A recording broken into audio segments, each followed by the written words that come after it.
বন্ধুরা, আজকে আমি গৌতম বুদ্ধের যে গল্পটা আপনাদের সঙ্গে শেয়ার করব, সেই গল্পটা আপনাদের বুঝাবে যে কেউ যদি আমাদের অপমান করে কিংবা বিভিন্ন কারণে আমাদের চোট করে তাহলে আমাদের কি করা উচিত। কিন্তু গল্পটা শুরুর আগে আমি একটা কথা বলতে চাই, বিশেষত এই গল্পটার জন্য, যেটা হলো এই ভিডিওটা শেষ অবধি দেখবেন। কারণ ভিডিওটা অর্ধেক দেখলে হয়তো আপনার মধ্যে ভিডিওতে কি বলতে চাওয়া হয়েছে তা নিয়ে কিছু ভুল ধারণা সৃষ্টি হতে পারে। তো চলুন গল্পটা শুনে নেওয়া যাক। একবার গৌতম বুদ্ধের আশ্রমে গৌতম বুদ্ধের এক শিষ্য সব সময় মন খারাপ করে থাকতো। তার মন খারাপের কারণ ছিল সে কারোর বলা ছোট বড় কথা সহ্য করতে পারত না। সে যখন গ্রামবাসী বা নগরবাসীর কাছে ভিক্ষা চাইতে যেত, তখন এমন অনেক বাড়ি থাকতো যেখান থেকে তাকে ছোট বড় কথা শোনানো হতো, তাকে অপমান করা হতো। কেউ তাকে বলতো, এত হাট্টা কাট্টা যুবক হয়ে তোমার ভিক্ষা করতে লজ্জা করে না? ভালো কাজ করতে পারো তো তুমি। কেউ তাকে বলতো, পরিবারকে ছেড়ে এরকম সন্ন্যাসী হতে তোমার লজ্জা করে না? এরকম বিভিন্ন রকমের ছোট বড় কথা তাকে কিছু কিছু মানুষের থেকে শুনতে হতো। সবার থেকে কিন্তু নয়, কিছু কিছু মানুষের থেকে। কিন্তু যাদের থেকে এই অপমানজনক কথাগুলি শিষ্যটা শুনতো, তাদের প্রতি তার একটা রাগ ক্ষোভ তৈরি হতো। সে চাইতো সবাইকে জবাব দিতে। কিন্তু গৌতম বুদ্ধ সবসময় ক্ষমার কথা বলেন, তিনি সবসময় সহ্যের কথা বলেন, এবং ভিক্ষা চাইতে গিয়ে যে যাই বলো তাকে গুড়িয়ে অপমান কেউ যেন না করে। গৌতম বুদ্ধ তার সব শিষ্যদের সেই কথা বলে দিয়েছিলেন। সেই কারণে সে চেয়েও কিন্তু তাদের কিছু বলতে পারতো না। কিন্তু বাইরে থেকে কিছু না বললে কি হবে, তার মনের মধ্যে এই সব জিনিসগুলো নিয়ে সবসময় যুদ্ধ চলতো। কখনো খুব রাগ হতো, কখনো মনে হতো সে মনে হয় সন্ন্যাসী হওয়ার সিদ্ধান্ত নিয়ে ভুল করেছে। তো তার সহ্যের সীমা যখন একদম ছাড়িয়ে গেল, সে বুদ্ধের কাছে গিয়ে তার মনের মধ্যে চলা সব ব্যাপারটা খুলে বলল। বুদ্ধ সব শুনে তাকে বললেন, আমাদের মনের মধ্যে ওঠা চিন্তার অনেক শক্তি। মনের মধ্যে ওঠা চিন্তা যদি সঠিক হয়, সেটা যেমন আমাদের সফলতার চূড়ান্ত শিখরে নিয়ে যেতে পারে, তেমনি এই চিন্তা যদি ভুল হয় তাহলে সেটা আমাদের অনেক বড় ক্ষতিও করতে পারে। এই শুনে সে শিষ্য মনে মনে ভাবলো, এইসব বলতে খুব সহজ, করতে খুব কঠিন। আসল সমস্যা তো ওই মানুষগুলোর মধ্যে রয়েছে যারা আমাকে অপমান করে, আমাকে অনাদর করে, আমাকে আজে বাজে কথা শুনিয়ে ছোট করার চেষ্টা করে। আর গৌতম বুদ্ধ সেখানেও শান্ত থাকার উপদেশ দেন, এটা ঠিক নয়। আসলে সেই শিষ্যটা রোজ রোজ লোকের ছোট বড় কথা শুনতে শুনতে বিরক্ত হয়ে গেছিল, তাই তার আরো বেশি করে এসব কথা মনে হচ্ছিল। বুদ্ধ বললেন, আমরা সেই সব মানুষের কথা ধরে বসে থাকি যারা আমাদের অহংকারে আঘাত করে, যারা আমাদের মনে আঘাত করে। আর সেই সব মানুষদের সংখ্যা কিন্তু খুব কম থাকে। উল্টো দিকে যারা আমাদের ভালোবাসে, যারা আমাদের উৎসাহিত করে, যারা বিপদের সময় আমাদের পাশে থাকে, তাদের কথা আমরা অতটা গুরুত্ব দেই না, তাদের নিয়ে আমরা এত ভাবিও না। তাদের সংখ্যা কিন্তু তুলনামূলক অনেক বেশি থাকে। আমরা তাদের সবাইকে ছেড়ে সেই দুজন একজন মানুষদের কথাই সবসময় ভাবতে থাকি, তারা আমাদের অপমান করে বা ছোট করে। আর সেই সব মানুষগুলোর কথা ভেবে আমরা মন খারাপ করি, নিজের মধ্যে ক্রোধের সৃষ্টি করি, নিজেকে কষ্ট দেই। কিন্তু সে শিষ্য কোনোভাবেই যেন বুদ্ধের এই কথাগুলো মানতে পারছিল না। তার মনে হচ্ছিল তার জবাব দেওয়া দরকার, অপমানের প্রতিশোধ নেওয়া দরকার। বুদ্ধ তার মনের অবস্থা বুঝতে পেরে তাকে বললেন, এক কাজ করো, আজকে তুমি আমার সঙ্গে ভিক্ষা করতে চলো। এই কথা শুনে সে শিষ্যটি খুব খুশি হলো। সে ভাবলো, বুদ্ধের সঙ্গে ভিক্ষা করতে গেলে অনেক অনেক সম্মান পাবো। এনাকে সাথে দেখে কেউ অপমান করার সাহস পাবে না। আর যদি কেউ অপমান করে তাহলে সেটা কেমন লাগে তা উনি বুঝতে পারবেন। তো সেই শিষ্য আর গৌতম বুদ্ধ দুজনেই একটা গ্রামে ভিক্ষা করতে গেল। সেখানে বুদ্ধকে দেখে সবাই খুব আদর যত্ন করলো। আর বুদ্ধের সাথে যেহেতু সে শিষ্যটাও ছিল, তারও খুব আদর যত্ন করলো। অপমান তো দূরের কথা, সেদিন যা সম্মান পাওয়া গেল তা সেই শিষ্য আগে কোনোদিনও পায়নি। সে মনে মনে ভাবলো, এটাই তো রাজার পুত্রের সঙ্গে থাকার সুবিধা। সবাই জানে যে উনি গৌতম বুদ্ধ একজন রাজপুত্র, উনাকে অপমান করবে এমন সাহস কার আছে? অপমান তো আমাদের মতো ছোটখাটো মানুষদের হয়, আমাদেরকে কেউ তো মানুষ বলে ভাবেই না।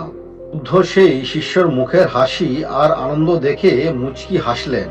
তো সেই গ্রামে ভিক্ষা নেওয়ার পর সেখান থেকে একটু দূরে আরেকটা গ্রামে তারা ভিক্ষা করতে গেলেন। শিষ্য তো খুব আনন্দের সঙ্গে সেখানে গেল। সে ভাবলো এখানেও তাদেরকে খুব সম্মান করা হবে, আগের গ্রামের মতোই তাদের আদর যত্ন করা হবে। কিন্তু এই গ্রামে ঠিক উল্টোটা হলো। এই গ্রামে কিছু মানুষ বুদ্ধকে দেখতে পারতো না, তারা তাকে পছন্দ করত না। তাই এই গ্রামের কিছু মানুষ তাদেরকে রীতিমতো আজে বাজে কথা শোনালো। কেউ কেউ তো বুদ্ধকে এত অপমান করলো যা সেই শিষ্যকেও কেউ কোনোদিন করেনি। শিষ্যটি দেখলো যে সেই গ্রামের লোকেরা বুদ্ধকে অপমান করছে, কিন্তু বুদ্ধ একই রকম শান্ত রয়েছেন।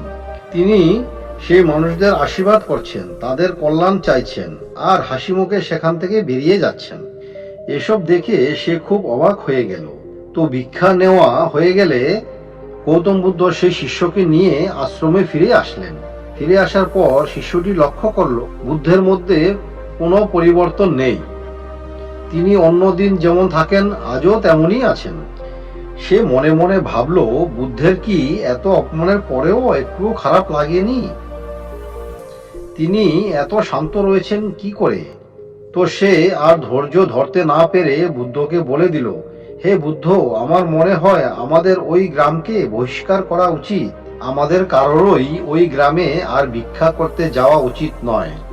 ওই গ্রামের সেই সমস্ত মানুষদের বহিষ্কার করা উচিত যারা আপনাকে আমাকে অপমান করেছে।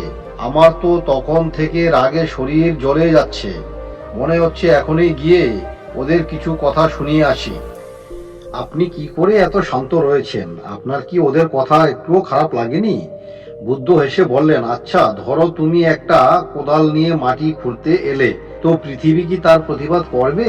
শিষ্য বলল, না। বুদ্ধ বললেন, আচ্ছা ঠিক আছে, ধরো কোনো ব্যক্তি একটা জ্বলন্ত মশাল নিয়ে নদীতে আগুন লাগাতে চাইল, সে কি নদীতে আগুন লাগাতে সক্ষম হবে? শিষ্য বলল, না। বুদ্ধ বললেন, কেন? শিষ্য বলল, কারণ নদীতে জ্বলার গুণ নেই। বুদ্ধ বললেন, কেউ মাটি খুঁড়তে আসলে পৃথিবী তার প্রতিবাদ করে না, কিন্তু তাই বলে পৃথিবী কিন্তু দুর্বল নয়। পৃথিবী চাইলে সবাইকে নিজের মধ্যে সমাহিত করে নিতে পারে। নদীতে কেউ জ্বলন্ত মশাল নিয়ে আগুন জ্বালাতে চাইলে নদী জ্বলে না, কিন্তু এর দ্বারা এটা প্রমাণ হয় না যে নদী শক্তিশালী নয়। নদী চাইলে কিন্তু এক নিমিষে সবাইকে ভাসিয়ে নিয়ে যেতে পারে। ঠিক তেমনি তোমাকে কেউ অপমান করলে বা ছোট করতে চেষ্টা করলেই তুমি কিন্তু ছোট হয়ে যাচ্ছ না। তোমাকে ছোট অনুভব করাচ্ছে তোমার মনের মধ্যে ওঠা চিন্তা আর রাগ। তুমি যদি নিজের মনকে নিয়ন্ত্রণ করতে শিখে যাও, তাহলে তুমি এই মানুষগুলোকে উপেক্ষা করতে শিখে যাবে। আর এরা তখন একবার দুবার তিনবার অপমান করার পর আর কোনো আনন্দ পাবে না। আর যখন এরা তোমাকে অপমান করে আর কোনো আনন্দ পাবে না, তখন এরা নিজেরাই তোমাকে অপমান করা, ছোট করা বন্ধ করে দেবে। আর যদি তুমি এদের কথায় বা ব্যবহারে কষ্ট পাও বা রাগ করো, তাহলে এরা তোমাকে একবার অপমান করে কষ্ট দেবে, কিন্তু সেটা ভেবে তুমি নিজেই প্রতিদিন কষ্ট পাবে। তোমার মনের মধ্যে অশান্তি চলতে থাকবে, তোমার রাগ হবে, তোমার কাজে মন লাগবে না। তাই উপেক্ষা করতে শেখো আর নিজের মনের মধ্যে মৈত্রীর ভাবনা নিয়ে এসো। নিজের কাজে একাগ্র থাকো। ওদের জন্য নিজের মনের ভেতরকার শান্তিকে নষ্ট করে দিও না। তো বন্ধুরা, গৌতম বুদ্ধ এরকম উপদেশ তার শিষ্যকে দিলেন যা আমাদের জন্য খুবই কার্যকর। কিন্তু এই উপদেশের অন্তর্নিহিত মানে সবার আগে আপনাদের বুঝতে হবে। অনেকের মনে হতে পারে যে যদি কেউ আমাদের অপমান করে আর আমরা তাদের কিছু না বলে ছেড়ে দেই, তাহলে তারা তো আরো বেশি করে প্রশ্রয় পেয়ে যাবে। আমরা কি আমাদের সঙ্গে কেউ খারাপ করলে তার প্রতিবাদ করব না? আমার মনে হয় গৌতম বুদ্ধের এই উপদেশের অন্তর্নিহিত মানে হলো আমাদের সবার আগে নিজের মনকে নিয়ন্ত্রণ করতে শেখা উচিত। কারণ ভালো করে লক্ষ্য করলে বোঝা যাবে যে আমরা অনেক সময় কেন বেশিরভাগ সময় এমন কোনো কথার জন্য কষ্ট পাই বা অপমানিত বোধ করি যেটা আমরা চাইলে ইগনোর বা উপেক্ষা করে যেতে পারতাম। বেশিরভাগ ক্ষেত্রে কিন্তু আমরা রিয়্যাক্ট করে ফেলার পরে পস্তাই আর মনে করি ব্যাপারটাকে হালকা করে নিলেই ভালো হতো। হয়তো কিছু ক্ষেত্রে, খুব কম ক্ষেত্রেই এমন আসে যেখানে আমাদের প্রতিবাদ করতেই হয়, কিন্তু সেটিও যেন মনের মধ্যে অশান্তি না রেখে আমরা করি। ভেতর থেকে যেন আমরা ক্ষমাশীল হই।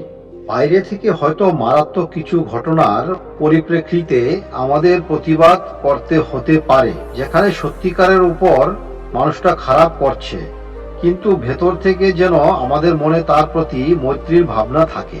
আর জীবনের বেশিরভাগ ক্ষেত্রে আমরা যেগুলোকে অপমান মনে করি কেউ আমাদের ছোট করেছে বলে মনে করি, সেগুলোকে আমরা কিন্তু চাইলে উপেক্ষা করে যেতে পারি। কারণ কেউ আমাদের ছোট করলেই আমরা কিন্তু ছোট হয়ে যাই না, আমরা সেটাই থাকি। তবে হ্যাঁ, আমরা যদি নিজেকে ছোট মনে করি তাহলে তো আমরা ছোট হয়েই যাব। তাই কোনোভাবেই যেন আমরা নিজের কাছে ছোট না হয়ে যাই, সেটা আমাদের সবার আগে খেয়াল রাখতে হবে। তো বন্ধুরা, এই ভিডিওটা কেমন লেগেছে? আশা করি ভালো লেগেছে। ভালো লেগে থাকলে অবশ্যই লাইক, কমেন্টস করবেন আর বন্ধুদের কাছে শেয়ার করে দেবেন। আর এই চ্যানেলে প্রথমবার এসে থাকলে অবশ্যই সাবস্ক্রাইব করে পাশে থাকা বেল আইকনটি প্রেস করে দেবেন। তো দেখা হচ্ছে আবার পরের ভিডিওতে। ভালো থাকবেন। ধন্যবাদ।